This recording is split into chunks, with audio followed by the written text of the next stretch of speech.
So guys, now I'm cooking binagoongang baboy or pork with shrimp paste and eggplant. So we need 2 cloves of garlic, 3 tablespoons sliced onion or half of the medium-sized onion, 1 Roma tomato, and 2 tablespoons of shrimp paste, and also 2 pieces of eggplant. So the eggplant is sliced into about 2.5 inches long. The thick one, you have to cut it into half. So for this recipe, I'm going to use pork ribs, but you can use pork belly or pork butt cut into cubes. For this, I already boiled the pork ribs to take out the scum and to cleanse the pork. Now we have to heat 2 tablespoons of oil. Okay, we add the garlic and stir fry until the garlic is lightly brown.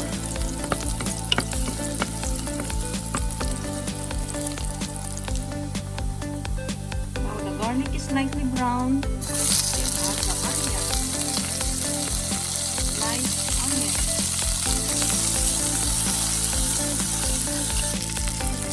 We add the meat.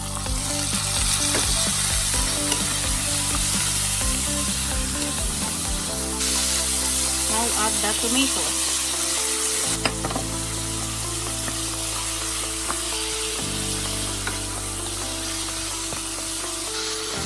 Then add 1 tablespoon of the shrimp paste. You can always add the other tablespoon later on after you taste it.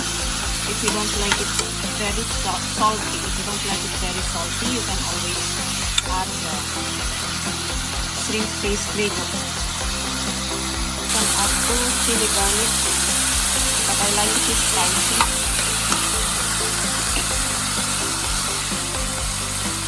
Then add water enough to cover the meat to tenderize the meat. Let it boil and cover.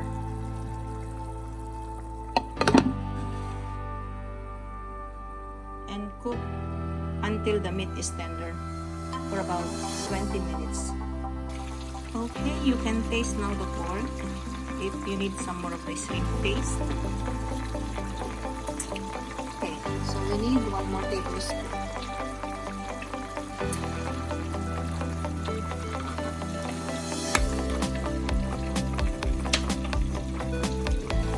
Now we can add now the eggplant.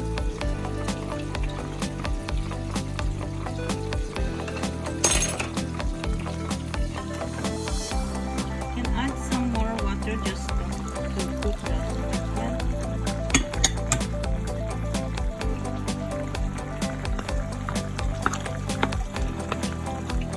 Then cover and cook for around 5 minutes.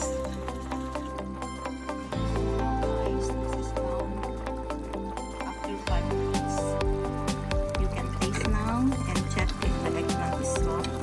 And cook some more if you like the eggplant more tender.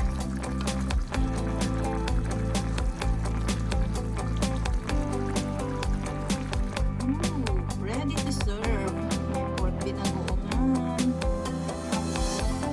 Yum. Ready to eat my pork binagoongan with eggplant. Okay guys, it's mukbang time for my pork binagoongan. So yummy. Okay, you're gonna get this eggplant. I like eating with bare hands. Okay, let's go. It's so good. Yum yum. Yum yum yum.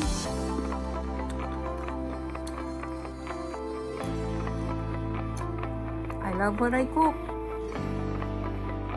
Look at that.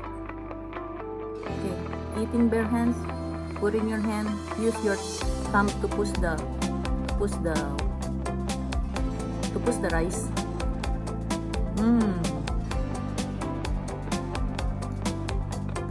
Use all your fingers to form the rice.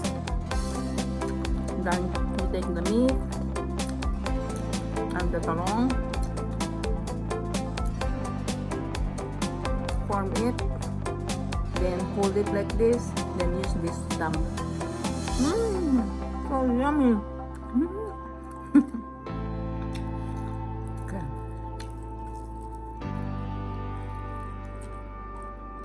So this is my only mukbang.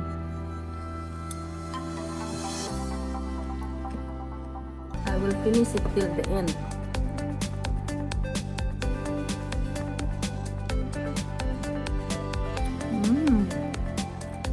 Yum.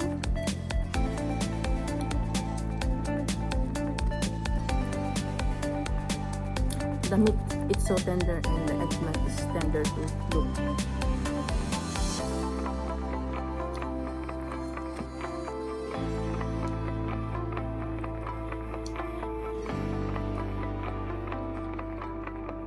I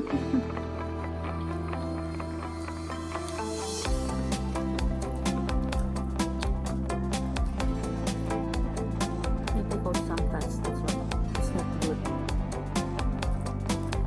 That's why I boil this first in water, just to take out, just to render some of the fats.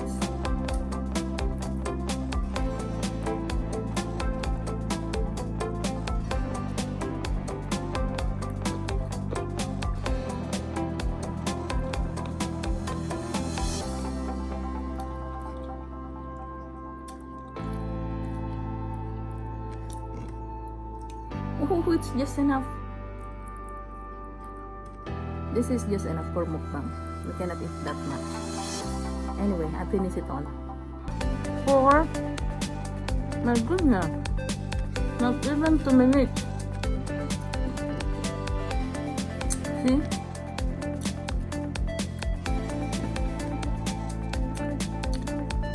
What's left behind is just some fats and the chili that I put. I don't want to eat this. Okay.